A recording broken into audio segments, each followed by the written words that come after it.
Hey everyone, welcome back. Today, we're diving into one of the hardest questions out there. Why does God allow bad things to happen? It's a question that can leave us feeling confused, frustrated, or even doubtful. I'm not here with a perfect answer, but I do want to share some thoughts and perspectives that have helped me make sense of this. Let's talk about it. Number one, free will and love. Let's start here. God gave us free will, the ability to make our own choices. But free will is a double-edged sword. Without it, love wouldn't be real. Love only matters when it's chosen, not forced. Think of it like driving a car. Cars are incredible. They give us freedom, independence, and the ability to go anywhere. But with that freedom also comes risk. People can use a car to take their family on a road trip or to drive recklessly and hurt someone. It's not the car's fault. It's how people use it. God gave us the keys to our own lives, and while that freedom is beautiful, it also means people sometimes make choices that hurt others. Number two, a broken world. The next thing to consider is that the world itself is broken. The Bible tells us that when humanity turned away from God, it introduced sin into the world. Things like sickness, natural disasters, and suffering. It's kind of like a cracked mirror. When you look into it, you can still see a reflection, but it's distorted. The world still shows God's beauty and goodness, but it's not as it was meant to be. The hope is this: God promises to one day fix the mirror. Revelation 21:4 says He'll wipe away every tear, and there will be no more pain or death. Until then, we live in the tension between what's broken now and what will one day be restored. Number three, growth through suffering. This one's tough, but hear me out. Sometimes God uses challenges to help us grow. It's like planting seeds in a garden. At first, you only see dirt. You might wonder, is anything even happening here?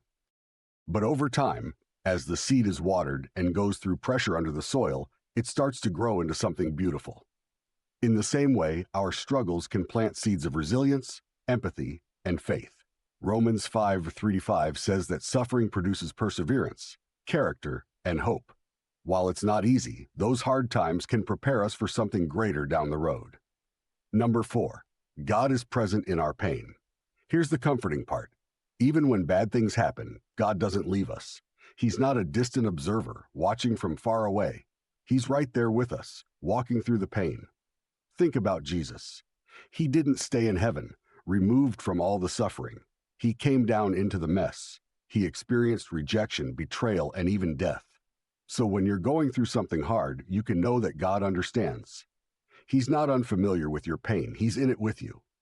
Psalm 34:18 says, "The Lord is close to the brokenhearted," and I've felt that promise personally in my life.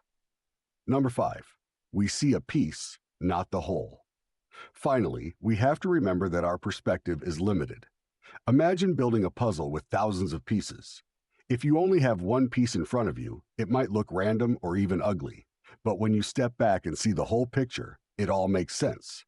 God sees the entire puzzle while we're holding just one piece. Isaiah 55:8-9 reminds us that His ways and thoughts are higher than ours. While we might not understand everything now, we can trust that God is weaving it all together for a greater purpose. So, why does God allow bad things to happen? I don't think we'll ever fully understand all the reasons, but here's what I believe. God is still good.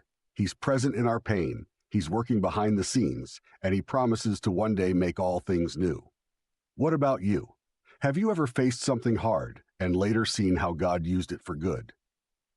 Let me know in the comments. I'd love to hear your story. If this video encouraged you, don't forget to like, subscribe, and hit that notification bell.